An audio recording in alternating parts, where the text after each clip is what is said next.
Today I'm going to do the truthful YouTuber tag that I got from Twisted Disaster. I think these are for like real YouTubers, so some of these are not going to apply to me, but I'll give it a shot. I'm going to put these questions down in the description in case you want to answer them yourself. Number 1, have you ever received a product, hated it, and then didn't review it? Quick answer, no, I don't receive products.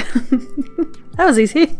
I'm curious about how that would work though. So if you hate the product, are you not allowed to review it? Because I would be tempted to upload it anyway, because people want to know.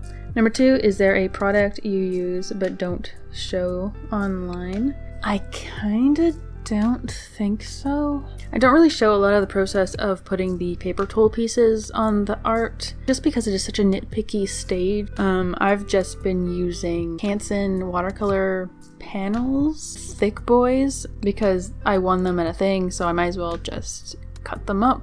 Number 3, is there a product that you want but won't buy it because you don't want to support the brand?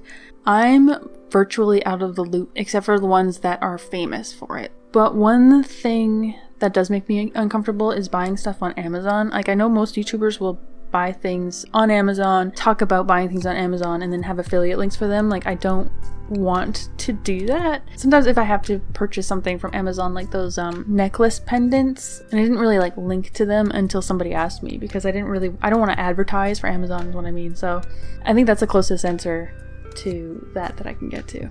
Questions 4, 5, and 6. Do you have blocked words? Do you delete comments? Or do you block people?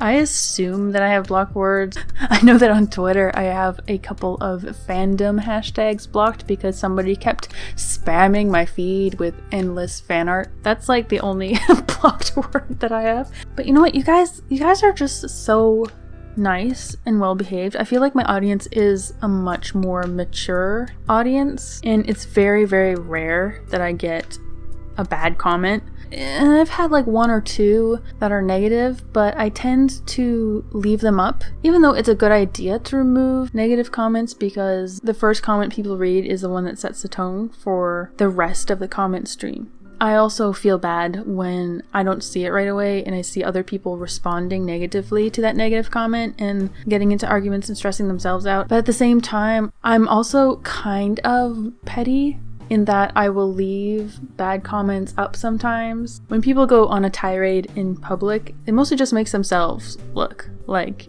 a dingus. And I trust others to recognize that they are being a dingus. Otherwise, the only comments I delete are the ones that are obviously porn bots. 7. Have you lied about a product just to please a brand? No. Also, it doesn't come up. I don't receive products. 8. Did you like a product at first but changed your mind but didn't update the audience?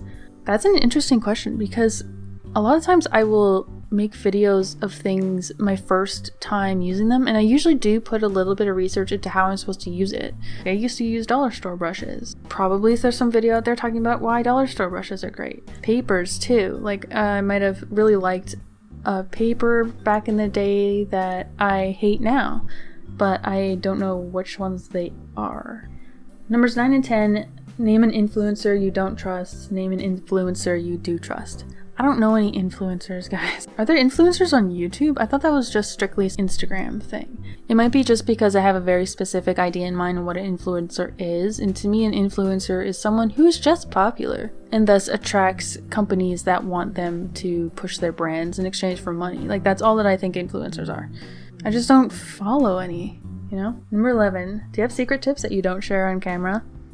Is this like insider secrets kind of thing? Industry secrets? Back in the day where they're talking about how crafters would complain that people ask them about their products and where they get this done and where they get that done. And they get so frustrated, like, it's a secret, I can't give away my secret. And some people rationalize that as being, oh, if I tell people where I get this awesome thing done, they might get too big and then they have to go cheap on the products and then it's not the same product anymore, and then I lose access to this wonderful business that makes wonderful products for cheap. And maybe that's what happened with Cat Print when their shipping exploded. So I kind of get it, but at the same time, like, help other people. You know, there's no reason to really be secretive about it unless you patent that thing. And I want you to hold me to this, guys. If you want to ask me where I get a thing done, let me know. Number 12. Have you ever showed a product but actually used another? Does that mean like in a video, for example, I advertised art supply, but in secret I was using another one to make the original art supply look better? Is that what you mean? Like, I don't know why I would do that. I really don't know why anyone would do that. No. In that one vlog where I was making the sketchbook and I covered the bird drawing in a goo and it was Eileen's paper glaze, I didn't show that I ended up scraping that off and replacing it with pouring medium, but it wasn't a tutorial. And I also don't think that you knew that it was paper glaze. It was chunky. Something bad happened to it and it got chunky. That's the only thing I can think of that I showed starting to use one product and then I cut to it being finished with another product on it. 13. Ever not disclosed a sponsorship? I don't think you can not disclose a sponsorship. I think that's a like law or at least a rule. That was also one of my pet peeves when YouTubers receive product from a companies and say they're not sponsored. Like, is that not a sponsorship really though? Like, they sent you a product. 14. Have you ever had a bad interaction with a brand? Not really. Does Art House count? I feel like I had a very brief kind of beef with Art House. 15. Have you ever jumped on a product bandwagon? Oh my god, like this is like the worst side effect of YouTube is that you see art YouTubers purchasing products because it's a pretty high demand video format. And yes, I'm pretty sure that is the reason why I ever purchased alcohol markers. It's the only reason why I have Posca markers, even though I don't use them. It's the only reason why I have that watercolor palette, the Gansai Tambi watercolor palette. There's a value to trying new things, but if not for the videos, I don't think I would have. Finally, number 16, things other creators do that get on your nerves. I feel like I am not in a high enough place to criticize any other creators. I don't particularly like when YouTubers say that all you have to do is work hard and wait for a couple of years and then they'll blow up, when actually it's a combination of luck and a combination of trademark violation. But no one ever really acknowledges that. I'm also not in any place to talk about missed potential because I am such a person that will never really reach my full potential. There's some really big art YouTubers who have incredible skills and can actually do really nice stuff if they wanted to, but they don't really make art for themselves. Some people make art just because they think their followers are going to like it, and I think it sort of dilutes the quality of the art scene on YouTube a little bit. I feel like it's not about the art at all, but then go on to refer to themselves as the art community.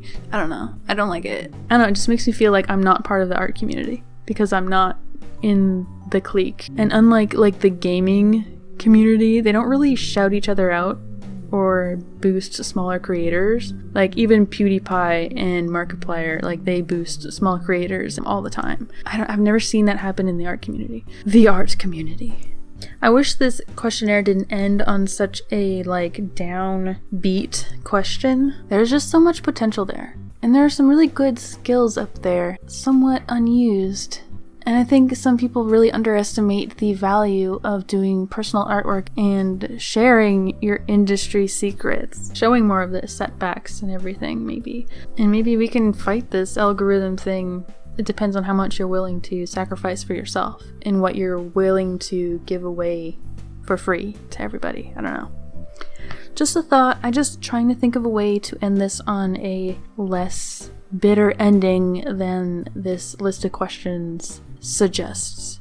Let me know in the comments if you have a passionate answer to any of these questions, because I'd really like to know if I'm nuts about where the art community on YouTube is going, or maybe I'm just not the right audience for my own art community. It makes me laugh because I feel like I'm not part of it. I feel like I can't relate to it, you know? I feel like I could do so much better. Is that how you feel when you watch my videos? I'm having existential crisis. So let me know in the comments what the hell and how's it going? What should I be watching? Have an awesome upcoming weekend if you get weekends. Thanks for subscribing. I also sell original art, sketchbooks, art prints, handmade calendars, pet commissions, and even necklace pendants on my Etsy shop. And I have a Patreon group for working in our sketchbooks where you can vote for the theme of the month, and some tiers even get original sketches mailed to you. All of my links are in the description, and thanks for watching.